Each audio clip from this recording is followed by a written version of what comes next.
అమ్మాయిని వెతకడం కంటే ముందు ఇండియా నుంచి బయటకు వెళ్లకుండా చూసుకుంటారు. ఒక నకిలీ కేసు పెట్టి ఎంబసీకి పోలీస్ స్టేషన్ కి పంపిస్తారు. కోయి బాత్ నహీ చాచా, సారీ భాయ్, మే పోయి చలేతో. రే బ్యాట్స్మెన్ కి బౌలింగ్ ఇచ్చినట్టు అన్ని బిగించే పనులు ఇచ్చారా, అదే ఇరగ్గొట్టే పని ఇస్తే ఒకటే దెబ్బ. రేపటి నుంచి రానమ్మా. ఇంకొక రోజు నేను లేకుండా క్రికెట్ ఆడుతున్నారా? రేపు వస్తలే. ఆ అమ్మాయిని వదిలేయండి. సారీ పరి, మర్చిపోయాను. Happy birthday. ఈ బర్త్డే నువ్వు కట్ చేయి పరి. అదే నేను పగిలిందా బార్డర్ దాటగానే గొంతు మారి ఉండొచ్చు, పిలుపు మారలేదు.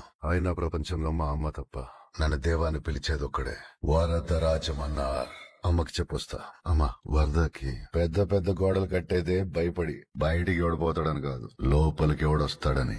అంతేగా, ఇంకెన్నిసార్లు ఆపుతావరా నన్ను వదిలేసి? ఈ రోజు మీరందరూ ఎక్కడికి వెళ్లారు? మీ పద్ధతులే తప్పు. కాటేరమ్మ పలకాలంటే పశువులు సంతకపోవాలా, మందలో బాగా ఒళ్ళు చేసి కొమ్ములు తిరిగిన పొట్టేల్ని పట్టాలా, పటి ఈడ్చుకురావాలా, మెడలో దండేసి ముఖానికి పసుపు కుంకుమ పూసి కత్తి రాయికి పెట్టి నూరాలా, దాని ముఖాన నీళ్లు చల్లాలా, అది ఒళ్ళు జలధరించిన వెంటనే సంతకి పోనా 2 నిమిషాలు త్వరలా రెడీ చేస్తా. ఆడోళ్ళు ఎలా ముట్టుకుంటారా?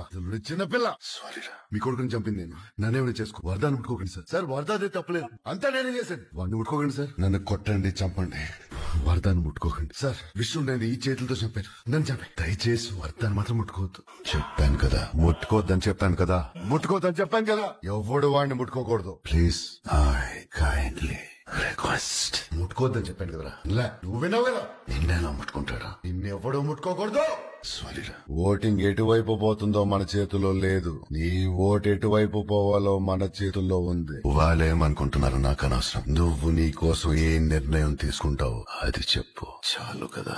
అయితే హంటింగ్ సీజన్ ఓపెన్ చేసి కాన్సార్ ఎరుపెక్కాల, మండే నిప్పుతోనైనా వీళ్ల రకంతోనైనా. అట్లా నూరితే కనీసం తోలు కూడా తెగదు. వంచి నూరి నరకాల, ఎముకలు తెగాల. నీకు కూడా కనబడుతుందా? నా కళ్ళల్లో ఏం కనబడుతుందో అది. టాటూ కొంచెం టైం పట్టింది. ఏంటి ఇంతమంది కలిసివా? పెద్దది నీకే అవసరం. 25 ఏళ్ల నుండి నువ్వెందుకు పిలవలేదు? చాలా మంది నీకంటే అందంగా కూడా ఉంటారు, వాళ్ళని గర్ల్ ఫ్రెండ్స్ అంటారు. అయినా నీకంటే ఎక్కువ మంది నేనే కూడా